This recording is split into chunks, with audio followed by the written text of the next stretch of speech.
Hearing 2-4 बार और हो गई तो ये लोग काउंसलिंग पूरी कर देंगे, बच्चों को सीट अलॉट हो जाएगी मेडिकल कॉलेज में। ये बहुत ही गलत फैसला सुप्रीम कोर्ट का। मैं रीनीट की तैयारी करूं या फिर नेक्स्ट ईयर की ड्रॉप की तैयारी करूं, अभी ये क्लियर नहीं हो पा रही है। बच्चों के लिए भी ये काफी अनफेयर रहेगा, उन्हें प्रिपेयर करने का मन नहीं करेगा जो लोग इतने सालों से प्रिपेयर कर रहे हैं। क्या गारंटी है कि अगले साल भी हो जाए। सुप्रीम कोर्ट के केसेस जो होते हैं वो काफी हियरिंग के बाद आता है और मेरा ये सोचना है कि अगर हियरिंग 2-4 बार और हो गई तो ये लोग काउंसलिंग पूरी कर देंगे, बच्चों को सीट अलॉट हो जाएगी मेडिकल कॉलेज में। अगर सीट अलॉट होती है तो बच्चे वापस आने से कतराएंगे और वो गवर्नमेंट भी नहीं चाहेगी कि उनसे सीट वापस ले। इसलिए मैं चाहता हूं कि हियरिंग जल्दी और हमें रीनीट जल्दी से जल्दी हो पाए। ये बहुत ही गलत फैसला सुप्रीम कोर्ट का।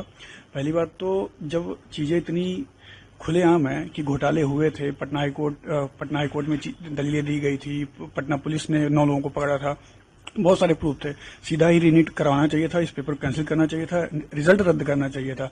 आगे की डेट का कोई मतलब ही नहीं था इसमें। तुरंत ही बच्चों को परेशान किया जा रहा है इस तरीके से। बस एजुकेशन सिस्टम को लेकर एकदम कोई भी सीरियस नहीं है सर। हमारी एक लास्ट उम्मीद थी सुप्रीम कोर्ट से, जो हमको लगा था कि आज फैसला आ जाएगा सर, उस पर भी कुछ नहीं हुआ सर। अब हम किससे बात करें? अब मुझे ये क्लियर नहीं हो पा रही है कि ये नेक्स्ट हियरिंग अब होगी, अगर फिर वो आगे डेट बढ़ती है तो मतलब मैं रीनीट की तैयारी करूं या फिर नेक्स्ट ईयर की ड्रॉप की तैयारी करूं, अभी ये क्लियर नहीं हो पा रही है।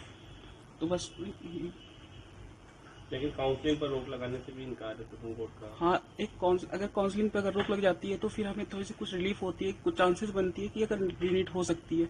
लेकिन अगर जैसे अभी देख रहा हूँ कि काउंसलिंग स्टार्ट हो गई है तो हमें तो और मतलब होपलेस हो रहा हूँ कि मतलब कि काउंसलिंग हो गई तो मतलब सीट मिल जाएगी। लोग ने देखा कि 720 आउट ऑफ 720 67 स्टूडेंट्स के जितने आए थे, तो इससे ये तो साबित होता है कि सब तो डिजर्विंग नहीं होंगे।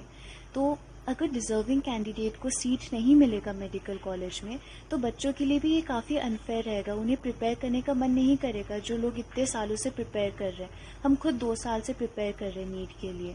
तो और फ्यूचर नेशन के लिए भी उतना अच्छा नहीं है कि अगर मेडिकल डॉक्टर्स अगर उतने अच्छे नहीं बन पाए तो हम ये चाहेंगे कि अगर रीनीट हो और सुप्रीम कोर्ट इसमें प्रॉपर वेरिफिकेशन करते हुए डिसीजन ले तो बच्चों का फ्यूचर भी सिक्योर होगा और नेशन को भी ऑथेंटिक डॉक्टर्स मिलेंगे। अगर रीनीट नहीं होगा तो काउंसलिंग, अगर उन्होंने काउंसलिंग पे भी कोई स्टे नहीं लगाया, अगर काउंसलिंग कंटिन्यू करने लगेगा तो बच्चों को इन्हीं मार्क्स के साथ आगे जाना पड़ेगा।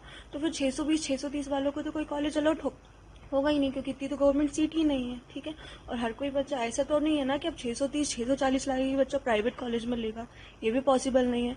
और फिर उसके बाद अगर अगले साल के लिए भी देखा जाए ड्रॉप लेने का तो कट ऑफ तो उतना ही जाएगा, तो कट ऑफ इतना बढ़ा के कोई मतलब नहीं है ना। और फिर बच्चों को लगेगा इतना मेहनत करने के बाद भी इस साल सिलेक्शन नहीं हुआ, क्या गारंटी है कि अगले साल भी हो जाए।